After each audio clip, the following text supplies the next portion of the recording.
Okay, welcome to Learn Golf with Cassie. Today it's just me, Coach Dad, and got a bit of an injury at the moment, tennis elbow. So I'm just going to be playing some short game stuff, keeping it nice and gentle. And we're going to be doing the Dan Grieve's stance A1, A2, A3, and looking at the differences and how to set it up and the things that I'm thinking about when I'm doing this shot. And then we're going to stick it on the Rapsodo and try and see if we can get the swing speed and the sort of smash factor at 1, so it's the same speed going back as it is going forward. We're going to be doing a voiceover. I'll talk you through what I'm doing. With the range today is pretty busy. I don't think we'll get the sound otherwise. Okay, let's get into it. So starting with stance A, you can see I'm just getting the feeling of the club coming back around my body. I'm going to make sure the toe is pointing up, yeah, and my elbows are going around the body, and really light grip. I'm going to be working on that light grip really very purposefully for the next few shots. And you see there's the one club between the feet. This is stance A1. And I'm just checking the club on the way back. The right forearm and the left forearm are going around, sticking to the chest as I turn. Very narrow finish. I'm taking my thumbs off just to show how lightly I feel like I'm holding it, and it really does help the club release under the ball without me trying to lift it up or manipulate the club to lift it up. And I found that by having really light grip, it just flips right under, slides under, and gives me that nice soft flight without me trying to sort of hit it or manipulate it. So it's one of the drills I do. You can see I'm going around, feeling the circle around my body with the right forearm and left forearm sticking to the chest as I turn. And then nice light grip, and almost hit myself in the face with the follow through, but it's going nicely. Now I'm going to A2, so I'm widening the stance. A2, you can see 2 club faces between the feet, still the left foot pointing outward to the left, really soft. You can just see the club and gravity doing all the work, and I'm just trying to make sure that I turn. And now I'm going to go to number 3, A3, so now again a bit wider. So this enables basically the backswing to go a bit further than the A2 and the A1, and that's what's controlling the distance of the swing, is the how far the backswing can actually go. And I'm just letting it drift under, and that ball is flying out really nice and high and soft. So from down the line, this is number 1. Just keeping the club face outside of the hands. When I go round, it's pointing directly up. We saw that right in the beginning. And I'm feeling the chest turning. Kind of feels like I'm swinging very flat. For me, it feels very flat because my old chipping stance was more upwards and sort of strikey. So now I feel like I'm very flat. That one wasn't such a great one. The club didn't quite release through. I'm going to try again. Club face. There we go. Just nice and soft landing. That's going 30 yards to that first flag. Yeah, you can see I'm showing you, I feel like what I'm doing is keeping those forearms together with the chest, and I'm turning the chest and the body really flat, and that one actually hits the flag there. Just nice and soft. So I'm going to A2 now. Slightly wider grip, a slightly wider stance rather, and same thing. Now the club can actually go a bit further on the backswing, and that's what's giving us a little bit extra distance, but you can see the nice height there. I just feel like I'm turning, I feel like I'm turning flatter round to the right and flat to the left. The club's just skipping under the ball and throwing it up there. So we're pretty happy with that. It takes me a couple of shots to get that one right. Going to A3 now, so 1, 2, 3 club spaces between the toes, and exactly the same thing.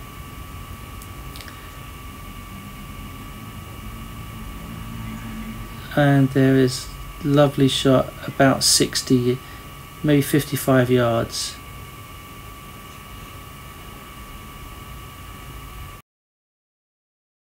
Okay, so we've come on to Rapsodo, and I've done the first few shots. You can see at the bottom there, number 2 to 5. These were stance A1, and then I hit a big one in the middle, and above that a stance A2, so I could differentiate the two. So you can see 8 items of data, 4 at the bottom, 4 at the top. So the A1 stance, very narrow, 1 club head between my feet. That was giving me a carry of 30, about 30, 31, 32, 33, 27. Very consistent, within 1 or 2 yards, so that's pretty close to flag, within about 6 feet. Total distance fairly similar. Club speed, I'm going for a smash factor of 1 to 1, which means club speed and ball speed are the same. I'm not a mile off, and you can see the launch was nice and high. They were landing very soft, so it's a high, soft shot that lands and spins.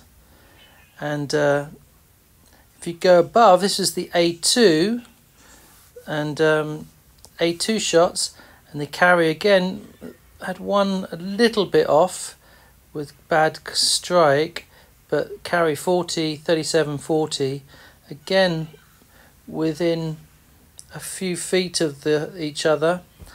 I managed to get a fairly close to 1 on some of these.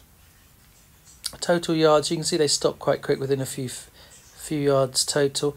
Actually, I feel like they would have spun and got a little bit closer than the actual total yards. So the numbers that I'm really interested are those carry yards. So basically A1 is a 31 yard carry, and A2 is a about 40 yard carry, so 10 yards further just by changing the stance. Scrollers down, I took a big shot here just to again show the difference between the A2 and now above the line 12, 13, 14, 15 are A3 with again the wider stance, and now it makes a big difference. The number 12, the speed was too fast, so I got a much greater carry than the other two, than the other 3 above it, but the other ones were about 1-ish, and floating it about 50. I would say I would use that one, I think, as a 50 yarder. So essentially we're saying A1 is 31, A2 about 40, and A3 about maybe 50. Essentially 10 yards between each club. Now I also did some gap wedges, did the same thing again. A1, now we've got, obviously it's a lower loft, still trying to get that 1 to 1. I did it once here, and that was, I'd say 38, 39 yards when I hit it about right. So about 8 yards further with the 52 gap. And as we see here, when I went to A2, we were pushing maybe 50 carry, 55 total. So if I want a little bit more carry, I just change the club from sand wedge to gap wedge and do the same shots. And when I get to number 3, we're now talking 65 yards or so with the gap wedge as opposed to 50. So you can get lots of different shots, distances with just the 3 stances and changing the club. If I had used pitching wedge here as well, we'd have got different numbers and another set of results that I could have used. And then finally I went to basically a fuller shot with a little bit more speed, not trying to do 1-to-1, and the A2 from here and below, pretty consistent distance and pretty consistent ball speed, around 66 to 67, carry yards about 73 to 75. As I went to A3, which are the ones above that black line, I got pretty consistent ball speed around the 80 mark, and carry 103, 100, 193, 97. A couple of the ones with the low 1-to-1 speed, a little bit lower, but very consistent. I mean, I can do that all day, and when I get more practice, I can bring that dispersion carry distance a little bit tighter as well, and it just feels very, very easy. That's lovely. Really feel like I'm going a little bit flatter around to the left and flat around to the right, and the club is just skimming under the ball, and no hitty. The hands are very soft, and that's beautiful. Let's take another look at that one. So it's facing up, good. It's going around my body, elbow and arm stuck to the chest. Quite shoulder high swing. There we go, lovely. Turning with the left side sticking to my chest. We've got a nice flight there, nice narrow finish, a bit wider, I can have a longer backswing.